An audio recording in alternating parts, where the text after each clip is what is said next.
Welcome to Sports Geek Throwback.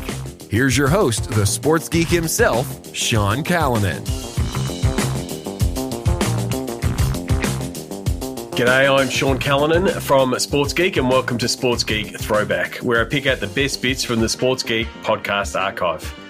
For this week's Sports Geek Throwback, I go back to episode 295 with Eric SanInocencio, published in February 2011. Eric was at the ACC when the episode was recorded, and he's now at Perfect Game USA. Remember, if you need help with your digital marketing and sponsorship teams, please get in touch. That's what we do in helping teams build revenue using the digital to dollars process. In this throwback episode, Eric and I discuss why digital and technology need to be a problem solver. Remember, you can listen to the full episode at sportsgeekhq.com/295. Enjoy.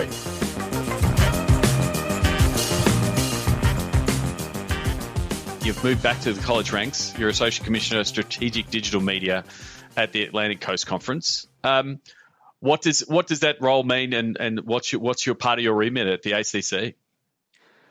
So I think for me, it was an amazing opportunity to start something from scratch. So at the college conference level, there's really not a position like mine's in place yet. So like I was telling you before, college usually trails the pros by a couple of years. And so I think my role will become more prevalent in college soon. But they came to me and they were like, hey, we know this matters. We know it's important. We really don't have anybody overseeing it. And we don't have anybody that's a liaison or conduit to the schools in our league.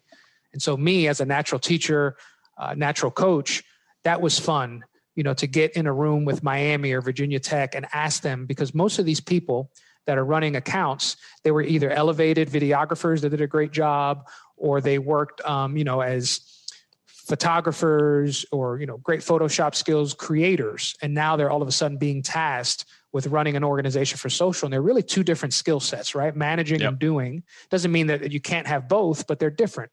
And so I've spent a lot of time here just helping them to organize, what does your staff look like? They all say, I need more resources. Well, what resources do you need? How are you tied into your marketing group? Because what we've learned over the past 10 months is that digital obviously really matters. It's becoming the first touch point for engagement with fans. It's the first touch point for revenue generation outside of the live events. So when you don't have them, you got to go to digital. And so now that their bosses, their athletic directors are more aware of these things, when they come to you, do you have a plan in place or the ability to show them something that lets them know that this department's not run by a whim, it's run by a process. Here's the goals that we have. Here's what we're tracking analytically. So just helping them to think that way.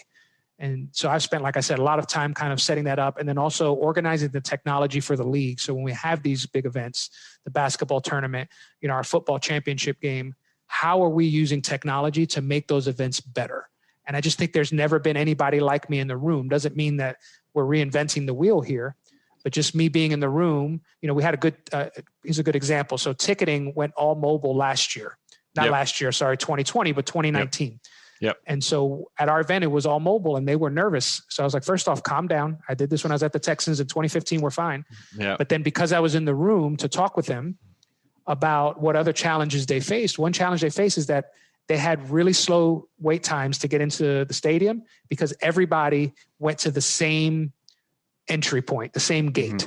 Yep. And so I was like, oh, we can fix that. They're like, what do you mean? I was like, well, we can geo-target and then we can tell people, hey, don't go to gate 2, go to gate 3 because there's no wait. Yep. And they're like, really? And just because I was in the room, we were able to, and I could show them the foot traffic moving.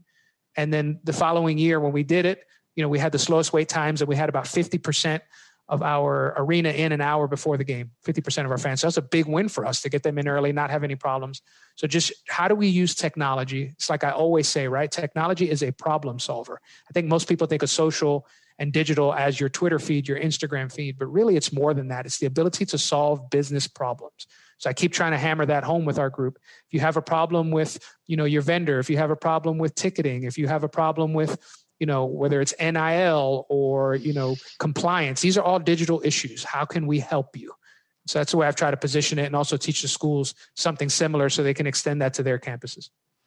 Yeah, I mean, that digital as a problem solver is a vital one, because otherwise if your digital team is just seen as the resource, like, oh, they're the resource that do this, and you're just a head count and not solving problems and driving revenue and being part of the bigger solution, then it'll just, it's really hard for the digital team to grow, and it needs to, because the touch points are so many. It's not just the comms and the content. It can drive more people, again, in a new world, more people into a stadium and those kind of things. But they're the outcomes of digital that sometimes are hard to make those connections. But as a digital team, you need to be pushing yourself in that way.